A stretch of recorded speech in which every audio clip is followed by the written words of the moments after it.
शासन के प्रकारों के अंदर संसदात्मक और अध्यक्षात्मक दो प्रकार की शासन प्रणाली पढ़ेंगे। संसदीय शासन प्रणाली जैसा कि भारत के अंदर है, ये कार्यपालिका और व्यवस्थापिका अंतर्निर्भर होती है। इसमें कार्यपालिका का चुनाव व्यवस्थापिका के अंदर से होता है, इसलिए ये अंतर्निर्भर होती है।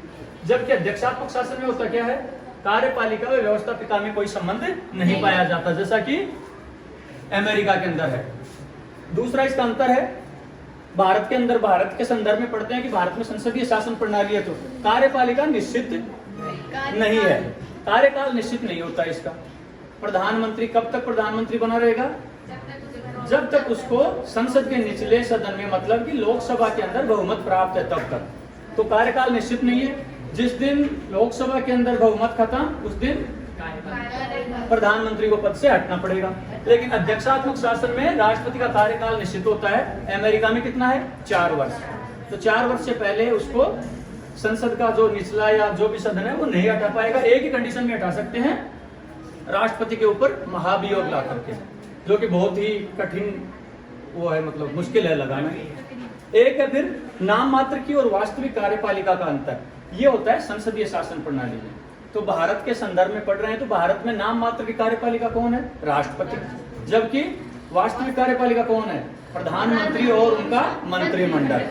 ऐसा अंतर नाम मात्र की और वास्तविक कार्यपालिका का अंतर अध्यक्षात्मक शासन प्रणाली में नहीं पाया जाता। वहां संपूर्ण शक्तियां किसमें निहित होती हैं, राष्ट्रपति में निहित होती हैं। चौथा हम देखते हैं कि संसदीय शासन प्रणाली कौन कौन से देशों में है, भारत में है, ब्रिटेन में है और कनाडा में है। यहाँ पे ये सारी चीजें आपको देखने को मिलेंगी। जबकि अध्यक्षात्मक शासन प्रणाली कहाँ है, अमेरिका के अंदर है और स्विट्जरलैंड में है। तो ये जो सारी विशेषताएं हैं, ये सारी विशेषताएं इन देशों के अंदर देखने को मिलेंगी, क्योंकि वहां पे कार्यपालिका व्यवस्थापिका में कोई संबंध या अंतर संबंध नहीं होता, अलग अलग होती हैं। और ना ही कार्यपालिका व्यवस्थापिका के अंदर से चुनी जाती है।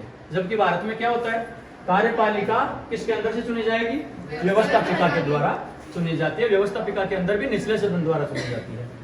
कार्यकाल निश्चित होता है, नहीं होता।